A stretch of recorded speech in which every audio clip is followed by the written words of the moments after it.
My name is Ilara, and I'm 32. For the last 10 years, I've been the invisible daughter, the quiet, responsible one my family only seemed to remember when they needed something.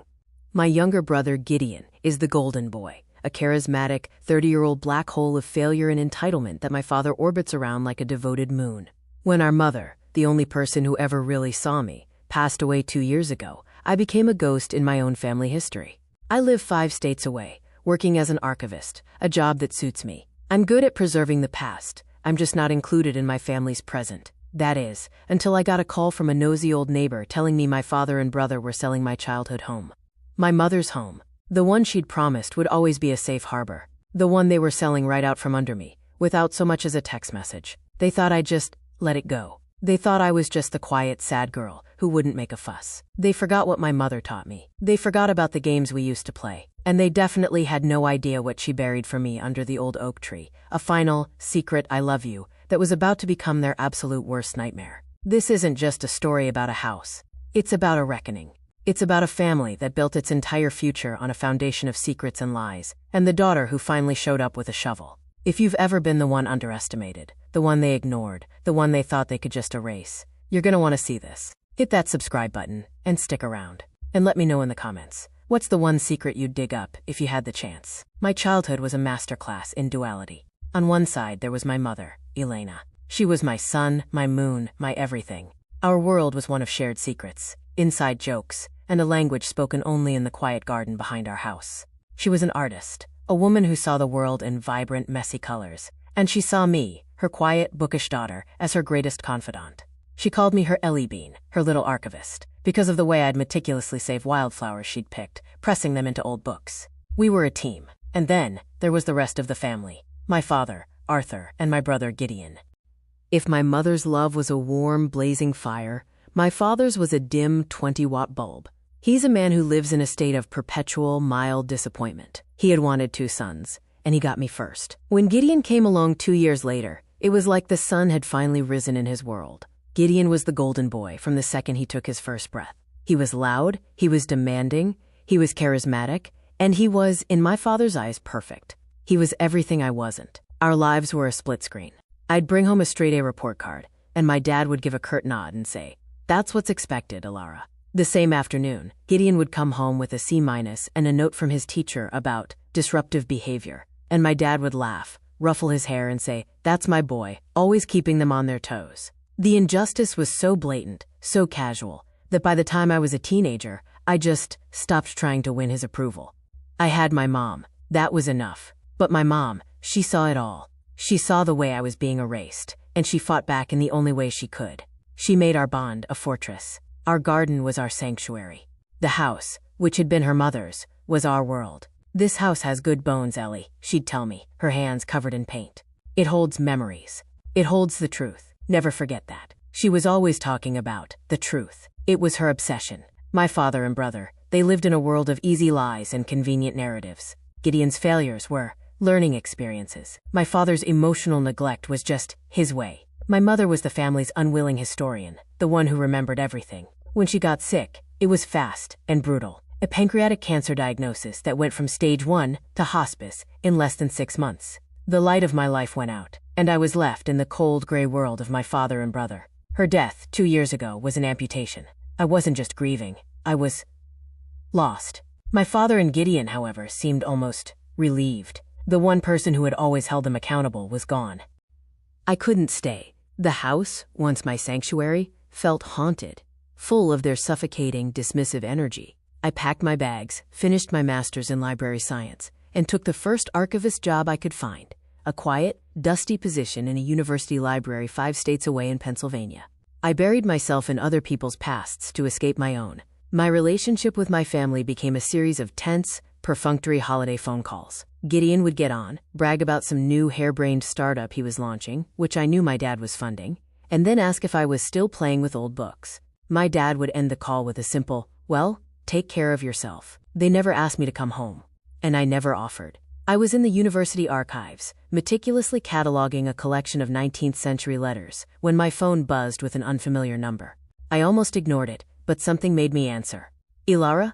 Ilara Collins? Is that you, dear?" The voice was thin, reedy, and instantly familiar. Mrs. Petrov, our old next-door neighbor. The neighborhood busybody, a woman with a heart of gold and a surveillance system that would rival the CIA. Mrs. Petrov? Hi. It's been ages. How are you? Oh, I'm fine, dear. Fine, she said, her voice dropping to a conspiratorial whisper. But I'm not calling about me.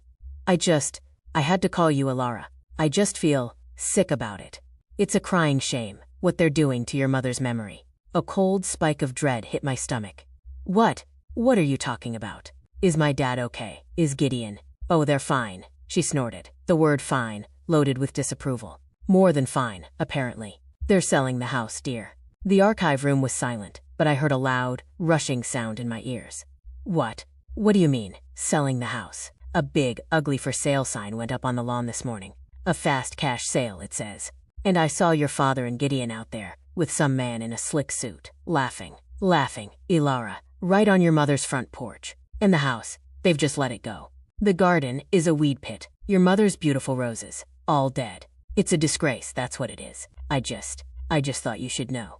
I thanked her, my voice a hollow echo of itself, and hung up. I stood there, frozen, the 19th century letter still in my gloved hand. Selling the house, my mother's house. The one place on earth I still felt connected to her. And they hadn't told me. They weren't going to tell me. They were just erasing it. Erasing her. My hands were shaking, but my mind was suddenly, terrifyingly clear. I went online, to a national real estate website. I typed in the address, and there it was. My home. The photos were terrible, taken on a cell phone, showing rooms that were sterile, empty, already packed up. But the listing description was what made my blood run cold. Priced for fast, all cash sale. Must close in 7 days. 7 days. They were liquidating my mother's legacy, and they were doing it at lightning speed. Why? Why the rush? I called my dad. It went straight to voicemail for the first time in my life. I called Gideon. Voicemail. I sent a text to them both. I just saw the listing. You're selling Mom's house. Minutes ticked by. Nothing. Then, a text from my dad. A single, cowardly, infuriating sentence. It's for the best, Ilara. We're downsizing. Gideon has a new business venture that needs funding. Gideon. Of course. Another one of his ventures. They were selling my mother's home, her ancestral home, to fund another one of his failures. The rage that filled me was so potent, so absolute, it almost choked me. I walked out of the archive, told my stunned supervisor I had a family emergency, and booked the first flight I could find back to Ohio. I didn't tell them I was coming. I landed at the Cleveland airport at 10 p.m. I didn't drive to the house. I couldn't, not yet. The thought of seeing my father and brother, of the inevitable, useless confrontation, it was too much. I checked into a cheap, anonymous motel near the airport, the kind with thin walls and the smell of stale smoke. I lay in the dark, staring at the water-stained ceiling, my mind a whirlwind. My mother's face kept flashing in my memory. Her laugh, her hands, covered in paint and garden soil. And then, a specific memory, sharp and sudden as a flash of lightning, pushed its way to the surface. It was about 6 months before she got sick. I'd come home from college for a weekend. It was a warm, late summer afternoon, and I'd found her in the garden, by the base of the massive ancient oak tree that dominated the backyard. She was on her knees, digging, her face smudged with dirt and streaked with, were those tears? Mom, what are you doing? I'd asked. She startled, then quickly wiped her eyes, giving me a bright, wobbly smile. Oh, Ellie Bean, you scared me. I'm planting a time capsule. A time capsule? I'd asked, sitting on the grass beside her.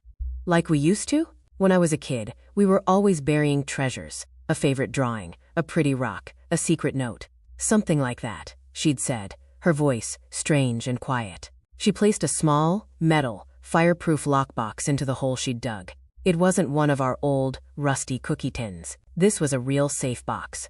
This one is different. This one is for a real rainy day, Ilara. A day when you need to remember who you are and what the truth is. I didn't understand. What truth, Mom? She had looked at me, her eyes so serious, so full of a deep, dark sadness that it had scared me. The world isn't always what it seems, honey. Especially this family. People, they build stories to protect themselves. But the truth has good bones. Like this house. She'd placed her hand on the rough bark of the oak tree. This garden. This is our place. And I'm leaving a map for you.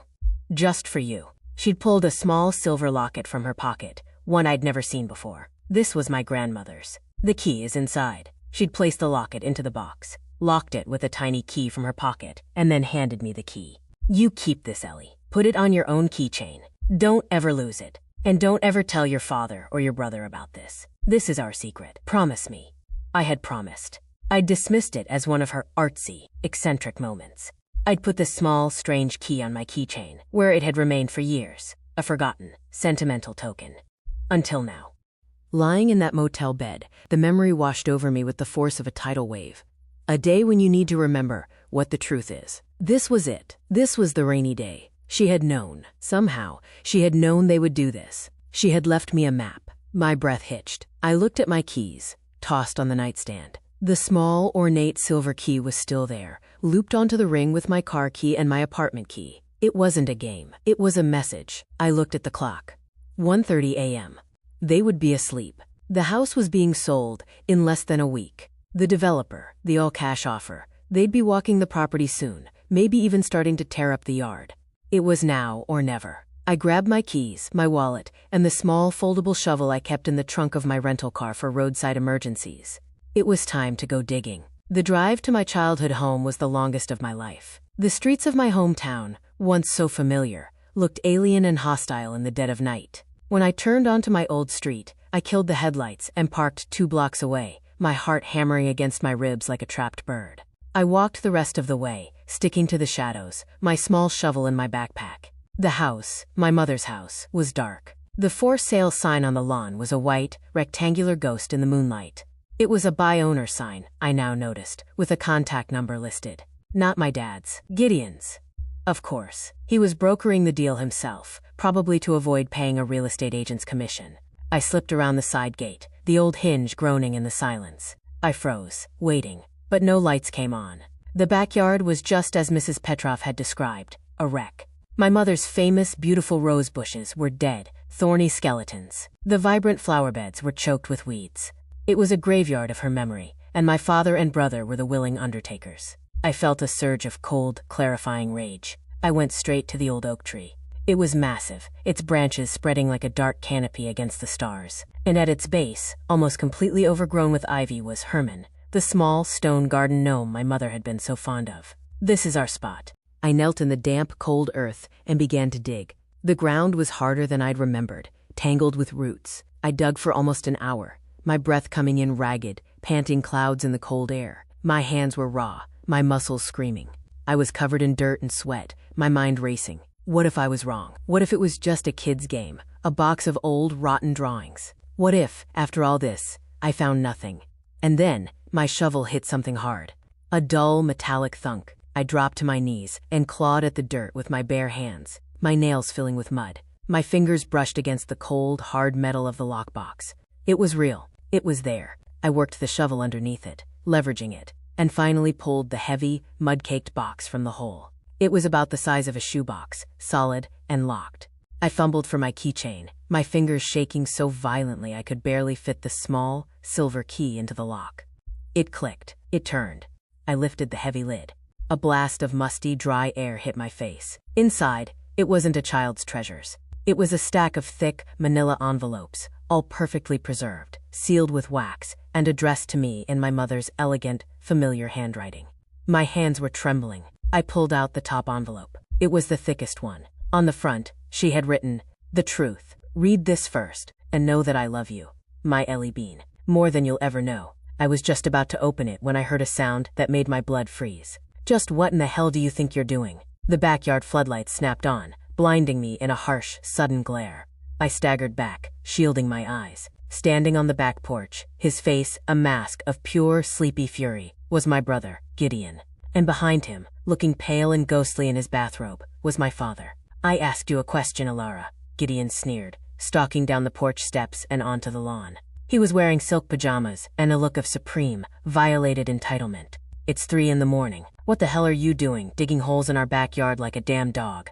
And what is that? Are you stealing from us?" My father just stood on the porch, a silent, anxious shadow. I stood up slowly, my legs shaky, clutching the heavy, open lockbox to my chest. My mind was racing. "It's my mother's," I said, my voice hoarse. She left it for me." "Bullshit. Gideon spat. Everything in this house, on this property, is part of the estate, and we are selling the estate, so whatever's in that box, it belongs to us. Now hand it over. He lunged for it. I did something I had never done in my life. I didn't flinch.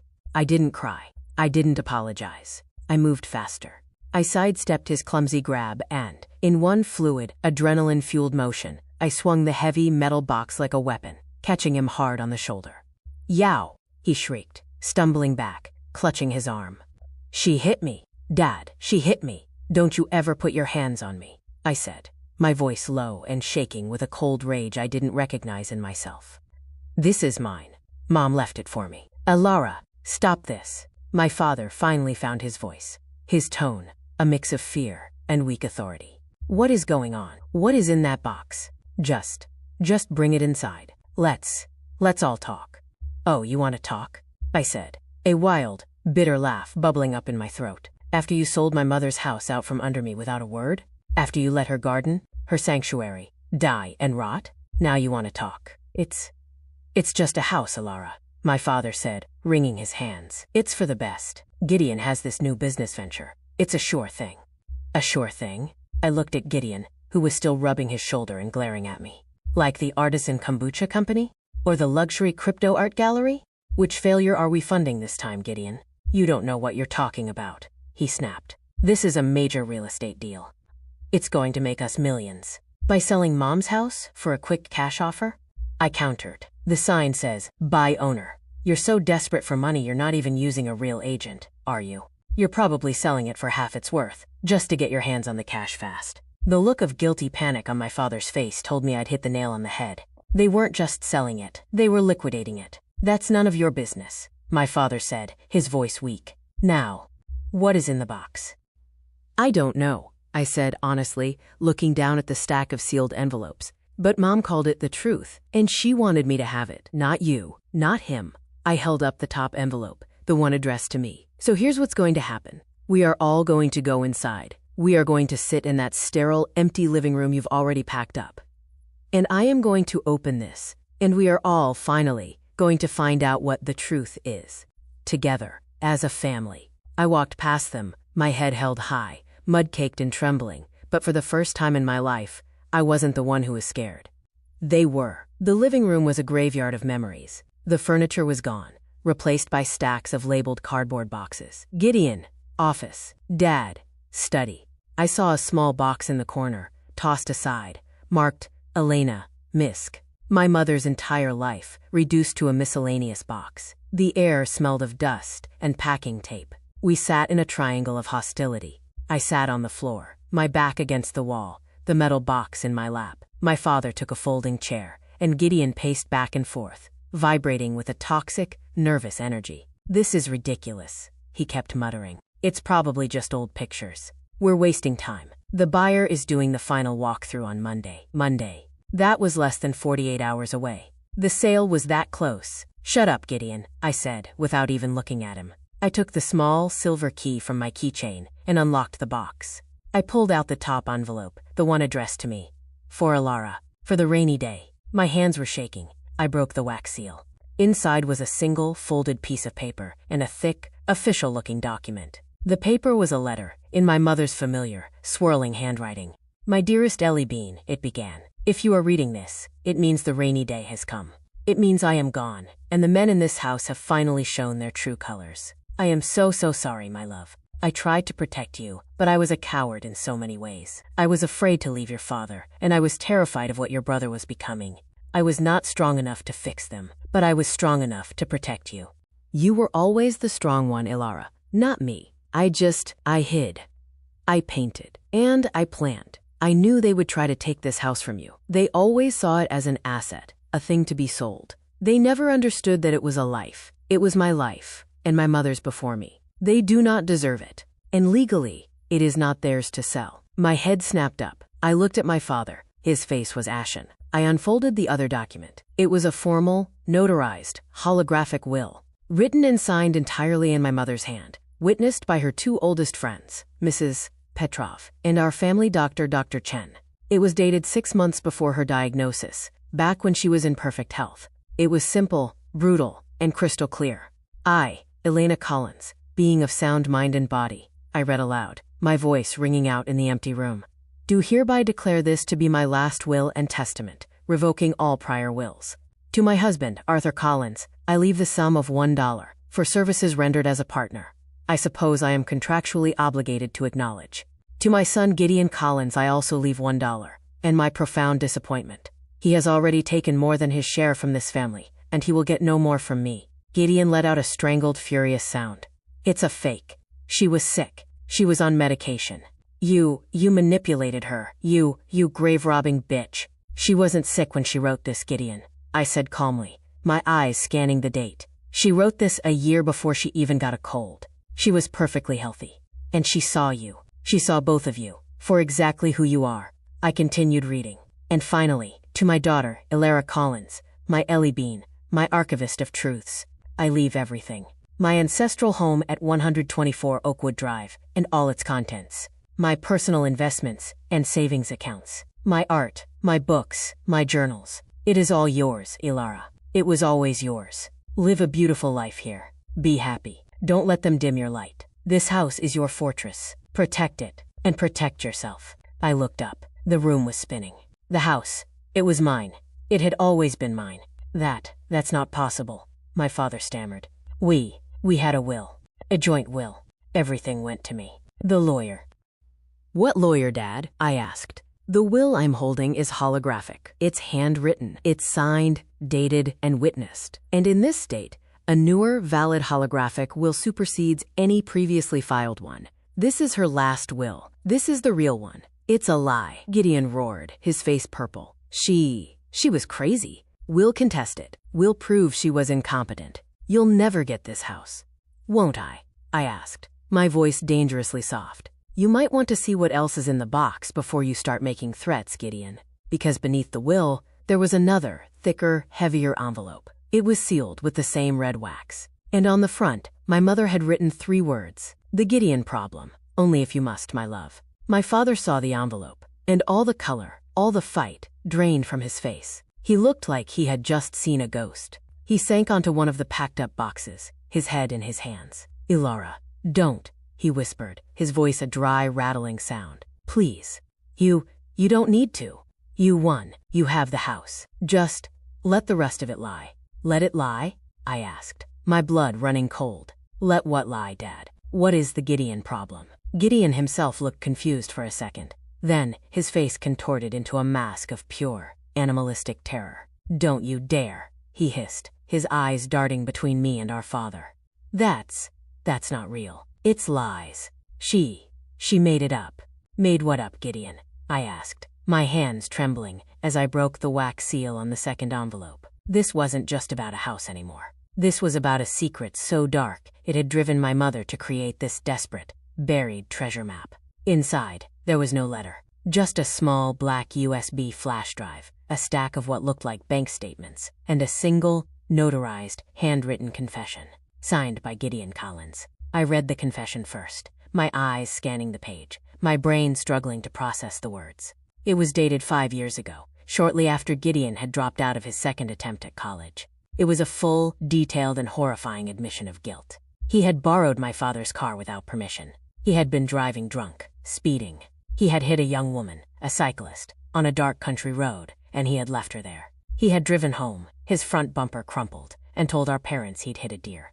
But the next day, the news was everywhere. A 22-year-old college student, a young woman named Maria Sanchez, was in the ICU, paralyzed from the waist down. The police were looking for a, quote, dark-colored sedan with front-end damage. I looked up from the page, my stomach heaving. I remembered that. I remembered the vague, local tragedy. I remembered my dad's car being in the shop for a week. The confession went on. He had told our parents the truth, and our father, Arthur Collins, the man of integrity, had swung into action. Not to take his son to the police, but to orchestrate a cover-up. The bank statements in the envelope showed the truth of it. A wire transfer of $250,000, drawn from an investment account my mother and father shared, to an offshore LLC.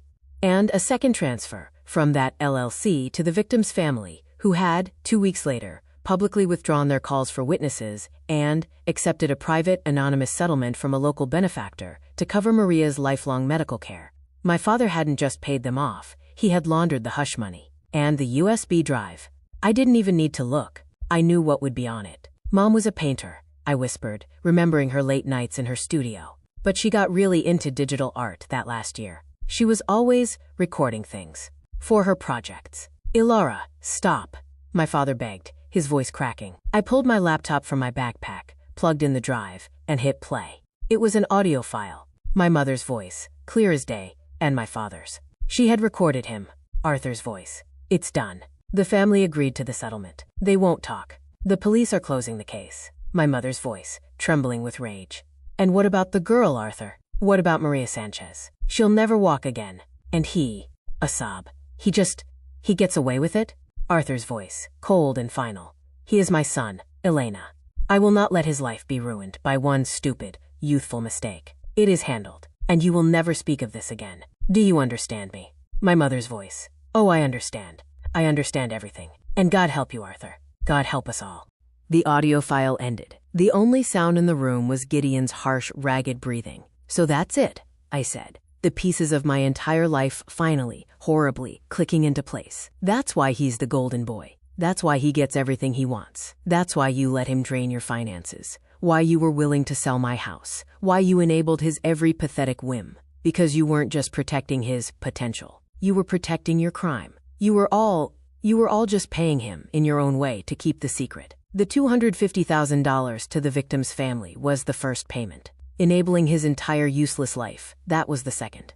My father just sat there, a broken old man. Gideon was backed into a corner, his face white with terror. The statute of limitations on the hit and run. It's probably past, he stammered, his eyes darting to me. Maybe, I said, my voice as cold and hard as the key in my pocket. But I'm an archivist, Gideon. I'm very good at research. The statute of limitations on financial crimes, like wire fraud, money laundering, and conspiracy to obstruct justice, which Dad so helpfully orchestrated, is much, much longer. And this confession? This audio file? This is brand new evidence. I'm pretty sure the DA's office would be very interested in the Gideon problem.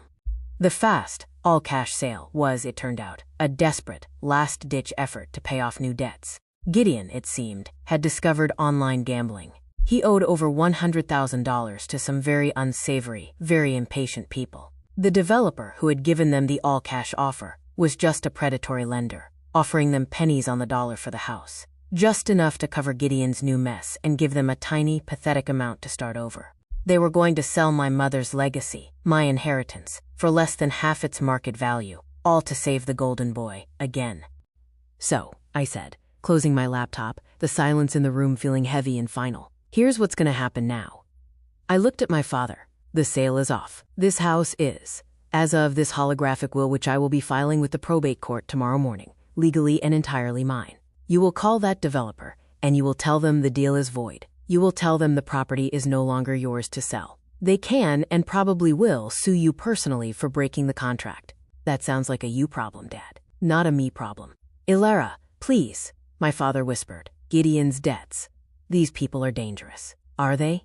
I asked. Are they more dangerous than a DA with a 5-year-old slam-dunk case of wire fraud and conspiracy? You're worried about them? You should be worried about me. I turned to Gideon. He was still backed against the wall, his eyes wide, looking like a cornered rat. You're right, I said to my dad. He has a problem.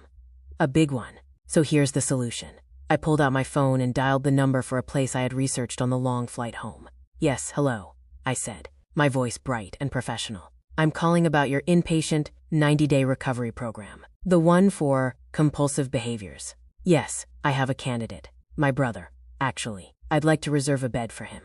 When is your next intake? Oh, tomorrow? Perfect. Yes, I'll be paying for the first month in full. Gideon stared at me, horrified. A rehab? I don't have a problem. You have a $100,000 gambling debt problem, Gideon, I said, hanging up the phone. That sounds like a problem to me. You're going. Tomorrow, I'll drive you. And what if I say no? He snarled. If you say no, I said, tapping the black USB drive on the table, then this goes to the police.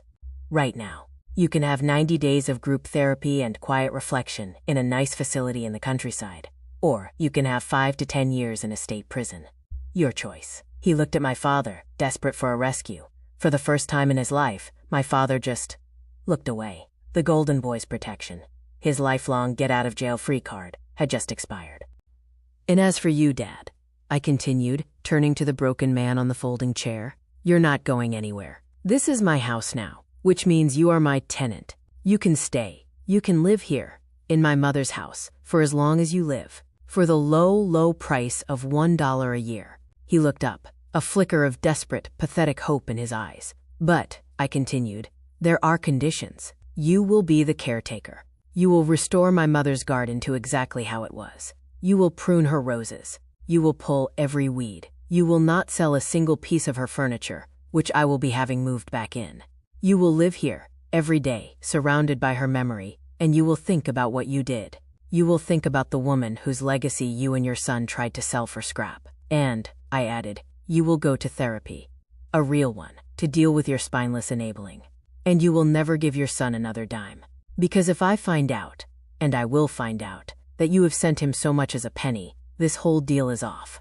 The will gets filed, the hit-and-run evidence gets leaked, and I will let the state of Ohio take what's left of you. Am I clear? He just nodded, tears rolling silently down his pale, wrinkled cheeks. It's been 6 months. I did not go back to Pennsylvania. I quit my job at the university. I couldn't bear to be that far away from the house, from my mother's legacy.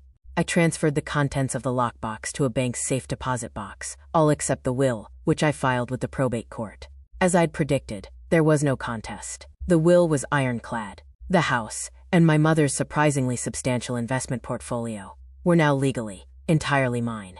I used that money to do what I'd always dreamed of. I opened a small, independent archive and rare book consultancy in my mother's old art studio, the one attached to the back of the house. I'm finally, at 32, doing the work I was born to do, in the one place I've ever felt truly at home. My father is still here. He is, true to his word, my tenant. He lives in the guest house, and he has changed. The work in the garden, the forced confrontation with his own weakness, has humbled him. He's in therapy. He works on my mother's roses every single day. They are, I have to admit, beautiful. We don't talk much, not about the past. But sometimes, in the evening, we'll sit on the porch together, just existing. It's not forgiveness, not yet.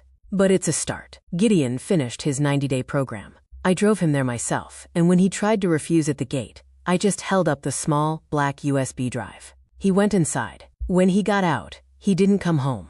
He couldn't. He had no money, no safety net. He's living in a halfway house on the other side of the state. He has a job, a real one, working as a line cook at a chain restaurant. He calls my father sometimes. He's never tried to call me. As for the $100,000 gambling debt, the dangerous people he owed, it turns out, when you tell a creditor that the person who owes you money is now penniless, in rehab, and under the legal and financial control of a very angry sister who has evidence of other, more serious crimes, they tend to write off the debt. They knew they'd never get a cent. The other day, I was cleaning out my mother's old desk. I found a small, hidden drawer I'd never seen before. Inside was a single, sealed envelope. It wasn't addressed to me. It was addressed to my father. It was a simple, one-page letter, in her handwriting.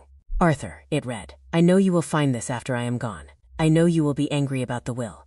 But know this, I am not doing this to punish you. I am doing this to save you. Our son is a black hole, and he is pulling you down with him, and you are letting him. My only hope is that by taking away your safety net, by giving Alara the truth, I am finally forcing you to choose a different path. It's the last gift I can give you. The chance to be a better man than you have been. Please, for me, be a better man.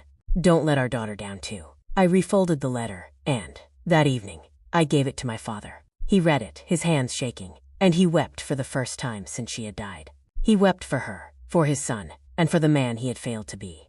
I don't know if my family will ever be healed. I don't know if that's even possible. But the lies are over. The long, toxic con has finally come to an end. My mother, in her final, brilliant act, didn't just leave me a house. She left me the truth. And she finally set us all free.